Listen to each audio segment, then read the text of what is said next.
Hello every one. അപ്പോൾ ഇന്നത്തെ vlog എന്ന് പറഞ്ഞാൽ നമ്മൾ ഗില്ലിയുടെ റിലീസ് കാണാൻ പോകുന്നൊരു വ്ളോഗാണ്. സോ അതിൻ്റെ അകത്ത് ഞാനിപ്പോൾ get ready with me shorts എടുക്കാൻ വേണ്ടി റീൽസ് എടുക്കാൻ വേണ്ടി ചെയ്തതാണ്. അപ്പോൾ ഞാൻ ആദ്യം അതിൻ്റെ അകത്ത് എൻ്റെ മുഖത്തോട്ട് ഞാൻ സെറം ഇട്ടു. വിൽവയുടെ സെറം ആണ് ഇട്ടത്. അത് ഞാൻ നല്ല പോലെ തേക്കുന്നുണ്ട് നെക്കിലും ഒക്കെ. അടുത്ത് ഞാൻ പോൺസിൻ്റെ ഒരു മോയ്സ്ചറൈസർ ഇടുന്നുണ്ട്. അതും നല്ല പോലെ നമ്മൾ ബ്ലെൻഡ് ചെയ്ത് കൊടുക്കും. ബ്ലെൻഡ് ചെയ്ത് കൊടുത്തതിന് ശേഷം നെക്സ്റ്റ് നമ്മൾ ഇടാൻ പോകുന്നത് ഒരു കൺസീലറാണ്. സോ ഇന്ന് ഞങ്ങൾ വെപ്രാളം പിടിച്ചിട്ട് റെഡി ആയിക്കൊണ്ടിരിക്കുകയാണ് കേട്ടോ. 7 മണിക്കാണ് സിനിമ, പക്ഷെ 5:30 ഞങ്ങൾ വീട്ടിൽ നിൽക്കുന്നേ ഉള്ളൂ. അടുത്ത് ഞാൻ കൺസീലർ എടുത്തിട്ട് തേച്ച് കൊടുക്കുന്നുണ്ട് മുഖത്ത് ഫുൾ. അപ്പോഴാണ് എൻ്റെ ബ്രഷ് കാണുന്നില്ല. ഞാൻ എൻ്റെ ബ്രഷ് തപ്പി പോവാണ്. ബ്രഷ് കിട്ടി. ഇനി നല്ലപോലെ ഞാനങ്ങ് ബ്ലെൻഡ് ചെയ്ത് തേച്ച് അവിടെ പെയിൻ്റ് അടിച്ചുകൊണ്ടിരിക്കുകയാണ് ഗൈസ്. ഓക്കേ, അങ്ങനെ ഞാൻ തേച്ച്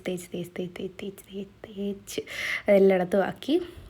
അടുത്ത് ഞാൻ ഐലൈനർ എഴുതുന്നുണ്ട്. ക്യാമറ എന്നെ സൂം ചെയ്യൂ എന്നാണ് ഞാൻ പറഞ്ഞുകൊണ്ടിരിക്കുന്നത്. എൻ്റെ ക്യാമറാമാൻ വേറെ ആരുമല്ല, എൻ്റെ ഭർത്താവാണ്.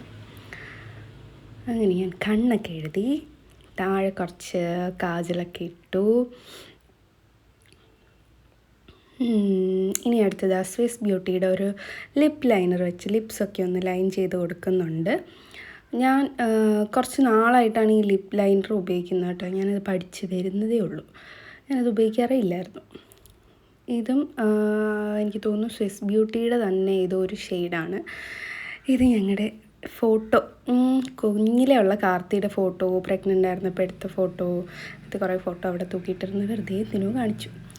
ഞാനൊരു പൊട്ടിട്ടു. ഓക്കെ, അടുത്ത 2 കമ്മൽ എനിക്ക് വിമൻസ് ബ്ലിങ് എന്ന് പറഞ്ഞൊരു ഇൻസ്റ്റഗ്രാം പേജിൽ നിന്ന് അയച്ചു തന്നെയാണ്.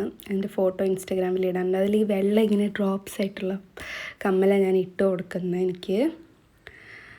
അപ്പോൾ അതിന് മാച്ചാകുമെന്ന് തോന്നിയിട്ട് അത് ഞാൻ ഇട്ടു. ഇതിൻ്റെ ഫോട്ടോസ് ഞാൻ ഇൻസ്റ്റഗ്രാമിൽ ഇട്ടിട്ടുണ്ട് കേട്ടോ. നല്ല കമ്മലായിരുന്നു, രണ്ടും നല്ലതാണ്. അപ്പോൾ ഇതിന് മാച്ചായിട്ട് ഇത് തോന്നിയോണ്ട് ഞാനതിട്ടു. എന്നിട്ട് ഞാൻ ടപ്പടപ്പേന്ന് റെഡിയായി. എന്തൊക്കെയോ വാരിപ്പറക്കിയിട്ടുണ്ട്. ഞങ്ങളിതേ കാറിൽ, കാത്തിക്കുട്ടനെ എൻ്റെ കൂടെ ഫ്രണ്ടിലിരിക്കത്തുള്ളൂ കേട്ടോ. എപ്പോഴും കാറിൽ. അവനങ്ങനെ കാർ സീറ്റൊന്നും ഉപയോഗിക്കാനൊന്നും അറിയത്തില്ല, അവനങ്ങനെ ശീലിപ്പിച്ചിട്ടില്ല. എപ്പോഴും അവൻ ഫ്രണ്ടിൽ തന്നെ ഇരിക്കുന്നത് എൻ്റെ കൂടെ. അങ്ങനെ ഞങ്ങൾ പാഞ്ഞു പൊക്കോട്ടിരിക്കുകയായിരുന്നു. 6 മണി 6:15 ഞങ്ങൾ വീട്ടിൽ നിന്ന് ഇറങ്ങിയപ്പോൾ. അങ്ങനെ ഞങ്ങൾ പോയി നോക്കിയപ്പോഴാണ് സത്യം ഞങ്ങൾ തിരിച്ചറിഞ്ഞത്. ഞങ്ങൾ വളരെയധികം താമസിച്ചുകൊണ്ടിരിക്കുകയാണ്. ഓടിപ്പടച്ച് പൊയ്ക്കൊണ്ടിരുന്നപ്പോൾ വഴിയിൽ നല്ല കട്ട ബ്ലോക്ക് ഉണ്ടായിരുന്നു. ബ്ലോക്ക് എന്ന് പറഞ്ഞാൽ അന്യായ ബ്ലോക്ക്. ഈ ഭാഗത്ത് ഇത്ര അധികം ബ്ലോക്ക് അങ്ങനെ സാധാരണ വരാറില്ല. എന്നാലും ഇന്നതാ നല്ല സൂപ്പർ ബ്ലോക്കായിരുന്നു. അപ്പോൾ ഞങ്ങൾക്ക് ഏകദേശം മനസ്സിലായി ഞങ്ങൾ തുടങ്ങുമ്പോൾ എന്തായാലും എത്തില്ല എന്ന്. എങ്ങനെയെങ്കിലും 1/2 മണിക്കൂർ കഴിഞ്ഞിട്ടെങ്കിലും എത്തുമോ എന്നൊക്കെ പറഞ്ഞ് ടെൻഷൻ അടിച്ച് ഞങ്ങൾ ഇനി എത്ര മണിയുണ്ട് എന്നൊക്കെ എന്നോട് ചോദിക്കുന്നത്.